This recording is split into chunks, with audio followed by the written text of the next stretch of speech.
Hi friends, আমরা food processing industry in India চ্যাপ্টারের বেশ কিছু গভর্নমেন্ট ইন্টারভেনশন দেখেছি, যেগুলো কিনা ফুড প্রসেসিং ইন্ডাস্ট্রিকে বুস্ট করে দিয়েছে। ঠিক আছে, এরকমই আমরা আরও দু তিনটে গভর্নমেন্ট ইন্টারভেনশন সম্বন্ধে আজ আমরা পড়ব। তো প্রথমে আমাদের আছে যে scheme of cold chain value addition and preservation infrastructure. Okay, তো আম, এই স্কিমের মধ্যে আন্ডারে আছে কোল্ড চেইন ফ্যাসিলিটি আনার জন্য। কোল্ড চেইন হচ্ছে কি, তুমি এই প্রোডাকশন থেকে তারপর কনজিউমার পর্যন্ত নিয়ে যাওয়ার জন্য যে ফুড প্রোডাক্টগুলোকে তো স্টোর করা দরকার পড়ে, তো তার জন্য টেম্পারেচার কন্ট্রোলিং সিস্টেম দরকার পড়ে। তো এই ধরনের ইনফ্রাস্ট্রাকচার ডেভেলপমেন্ট করা বা এইরকম একটা চেইনের মাধ্যমে কাস্টমার পর্যন্ত পৌঁছে দেওয়া, হ্যাঁ, টেম্পারেচার কন্ট্রোলিং সিস্টেমের মাধ্যমে, এই ঘটনাকে বলছে হচ্ছে কোল্ড চেইন। হ্যাঁ, তো এই কোল্ড চেইনের মাধ্যমে যে মানে লসের পরিমাণটাকে কমানোর চেষ্টা করা হচ্ছে, যাতে কি না সেই ফুড প্রোডাক্টটা নষ্ট না হয়। আর যদি নষ্ট না হয় তাহলে কনজিউমার পর্যন্ত হামেশাই মানে কি বিক্রি হতে পারে, তাই না, পৌঁছে যেতেই পারে।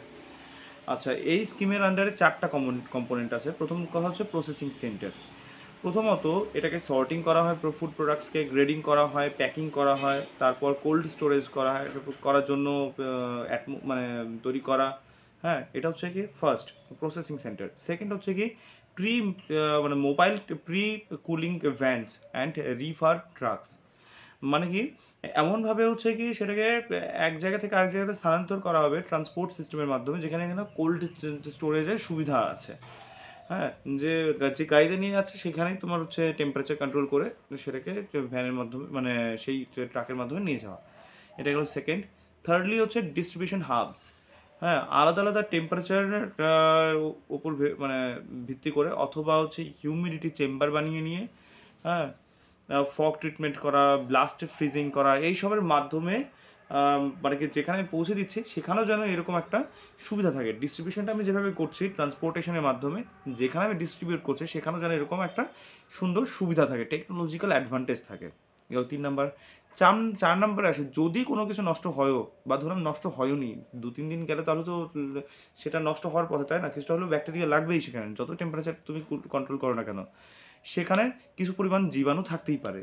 সেটাকে এবার ট্রিটমেন্ট করতে হবে, মানে ইরাডিয়েশন ফ্যাসিলিটি। আমরা ফার্স্ট ক্লাস কি সেকেন্ড ক্লাসে আমি বলেছি যে ইরাডিয়েশন টেকনিকটা নিয়ে, যে লাইটের মাধ্যমে, হাই পাওয়ারফুল লাইটের মাধ্যমে জীবাণুকে বিনষ্ট করা। ওকে, তো এই ছিল আমাদের scheme of cold chain value addition and preservation infrastructure. Second scheme হচ্ছে বা ইন্টারভেনশন হচ্ছে এগ্রি এক্সপোর্ট জোনস। আমাদের ইন্ডিয়াতে প্রচুর জায়গা আছে যেখানে কিনা বিরাট বড় অঞ্চল জুড়ে এগ্রিকালচার হচ্ছে, কৃষিকাজ হচ্ছে।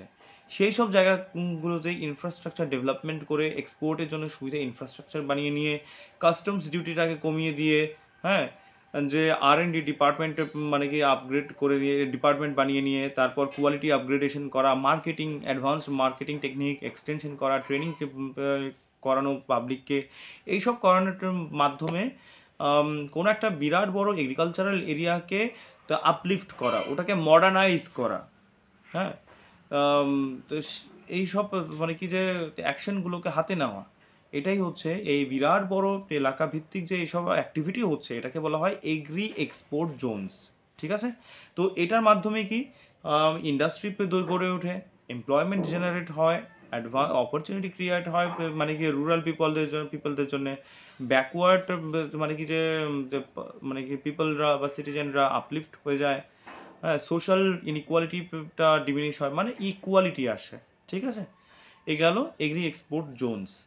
আচ্ছা, আমাদের থার্ড টপিক হচ্ছে যে অপারেশন গ্রিনস। গভর্নমেন্ট এটা 2018-19 লঞ্চ করে কোন কোন এগ্রো প্রোডাক্টের উপর, মানে এগ্রো প্রডিউসের উপর, টমেটোস, অনিয়ন্স, পটাটোস, এগুলোর উপর গভর্নমেন্ট আলাদা করে 500 কোটি টাকা বাজেটারি অ্যালোকেশন করে। পরবর্তীতে ইউনিয়ন বাজেটে 2021-22 অর্থবর্ষে গভর্নমেন্ট অফ ইন্ডিয়া মানে 22টা আরও বেশি পেরিসেবল, মানে নষ্ট হয়ে যাওয়ার মতো, এরকম নষ্ট হয় অল্প টাইমে, এরকম কিছু প্রোডাক্ট মানে এগ্রো প্রডিউসকে ইনক্লুড করলো। ঠিক আছে, তো এই ছিল এখনকার ক্লাসে কী পড়লাম আমরা এই ক্লাসে। একটা হচ্ছে scheme of cold chain, value addition and preservation infrastructure, agri export zones, আর হচ্ছে অপারেশন গ্রিনস। ঠিক আছে, নেক্সট ক্লাসে আমরা গভর্নমেন্ট ইন্টারভেনশন শেষ করব, তো সঙ্গে থেকো, বাই।